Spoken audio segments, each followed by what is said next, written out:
کراچی کے علاقے لی مارکیٹ میں تجاوزات کے خلاف آپریشن میں مشتعل افراد نے اسسٹنٹ کمشنر آرام باغ حازم بھنگوار کی ٹیم پر پیٹرول بم سے حملہ کر دیا۔ اینٹی انکروچمنٹ ٹیم کا لی مارکیٹ میں تجاوزات کے خلاف آپریشن جاری تھا اور اس دوران مشتعل افراد نے اسسٹنٹ کمشنر آرام باغ حازم بھنگوار کی ٹیم پر پیٹرول بم سے حملہ کیا۔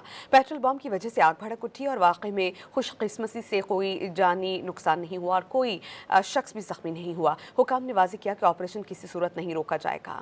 کراچی کے علاقے لی مارکیٹ میں تجاوزات کے خلاف آپریشن میں مشتعل افراد نے اسسٹنٹ کمشنر آرام باغ حازم بھنگوار کی ٹیم پر پیٹرول بم سے حملہ کر دیا۔ اینٹی انکروچمنٹ ٹیم کا لی مارکیٹ میں تجاوزات کے خلاف آپریشن جاری تھا اور اس دوران مشتعل افراد نے اسسٹنٹ کمشنر آرام باغ حازم بھنگوار کی ٹیم پر پیٹرول بم سے حملہ کیا۔